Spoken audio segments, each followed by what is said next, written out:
যে ধরনের স্ট্যাটাস তিনি দিয়েছেন সেখানে নারীদের বিষয়ে জামাত ইসলামের দৃষ্টিভঙ্গি তা প্রতিফলিত হয়েছে। শুধুমাত্র একটি বিষয়, যে নারীরা কর্মের জন্য ঘর থেকে বের হয় তাদেরকে তিনি পতিতা হিসাবে আখ্যায়িত করেছেন, স্পষ্টভাবে তিনি এটি করেছেন।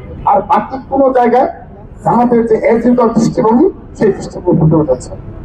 এই উপস্থিতি যখন এটি নিয়ে পুরো বাংলাদেশের পুরো বিশ্বে প্রতিবাদের ঝড় উঠেছে, তাৎক্ষণিকভাবে তিনি জানিয়েছেন এটি নাকি হ্যাক হয়েছে। যদি সেটি হয়ে থাকে আমি তাকে প্রশ্ন রাখছি, এটি সামাজিক যোগাযোগ মাধ্যম এক্স এই ঘটনা ঘটেছে, তাহলে তার তো ফেসবুক অ্যাকাউন্ট রয়েছে, তার অপর সামাজিক যোগাযোগ অ্যাকাউন্ট রয়েছে। তিনি যদি ওই 1-2 মিনিটের মধ্যে 5 মিনিটের মধ্যে যদি তিনি অবতারণা করতেন যে ঠিক আছে আমার এটি হয়েছে, তারপর কিন্তু মানানসই হতো।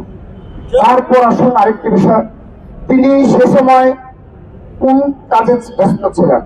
তিনি কিন্তু সেখান থেকে ফেসবুক লাইভে আসতে পারতেন, কিংবা কোনো মিডিয়াকে একটি কল দিয়ে বলতো। তাদের তো মিডিয়ার কোনো অভাব নেই, তাদের তো সামাজিক যোগাযোগ মাধ্যমে প্রচারের কোনো অভাব নেই।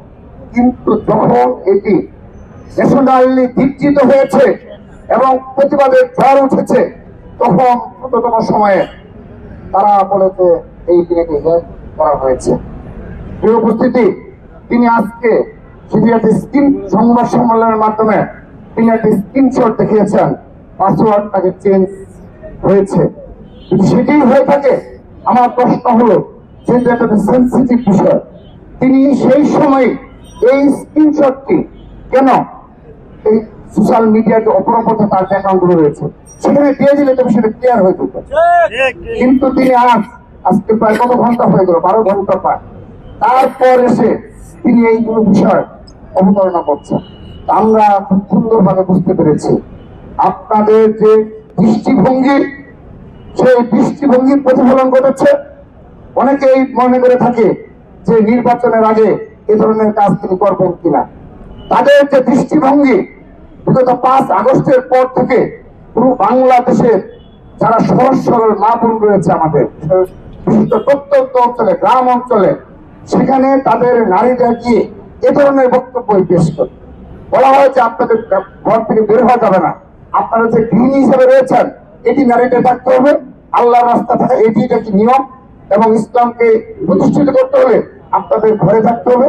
এই ধরনের বক্তব্য কিন্তু জামাতের লোকজন দিয়ে থাকে। সর্বশেষ দেখেন এই বরগুনার একজন জামাতের শীর্ষ নেতা, তিনি কি বক্তব্য রাখলেন? তিনি বললেন এই ডাকসুতে বলতে এত গুরুত্বপূর্ণ বক্তব্য তারা রাখেন, আমাদের বলতে কষ্ট হয় যে ডাকসুতে নাকি অতীতে এই ঢাকা বিশ্ববিদ্যালয়ের নারীরা নাকি ব্যবসা হিসাবে আখ্যায়িত করেছে, এবং তিনি এমন না যে তিনি এটা ভুলে বলে বলছেন, সরি বলছেন, এরকম না। তিনি এই বিষয়ে দীর্ঘক্ষণ বক্তব্য রেখেছেন, অর্থাৎ তাদের দৃষ্টিভঙ্গি এটা। এবং আপনার আরেক বিষয় লক্ষ্য করবেন, এই জামাতে ইসলামের যারা নেতৃবৃন্দ শীর্ষ, এবং বিশেষ করে আপনার নারী নেতৃবৃন্দ যারা রয়েছে বাসায় বাসায় যাচ্ছে, তাদের কোনো ভিডিও ফুটেজ আপনারা পাবেন না। তারা কি বক্তব্য রাখছে তাদের কোনো বক্তব্য আপনারা পাবেন না। যদি তাদের বক্তব্যগুলো আপনারা সংগ্রহ করতে পারেন, আপনি দেখবেন এই শফিকুল ইসলাম, শফিকুর রহমান, তাদের আমির যে দৃষ্টিভঙ্গি পোষণ করেন, যারা কর্মক্ষেত্রের জন্য কর্ম করে নারীরা যারা বেঁচে রয়েছে, তাদের বিষয়ে তাদের বক্তব্য ঠিক একই।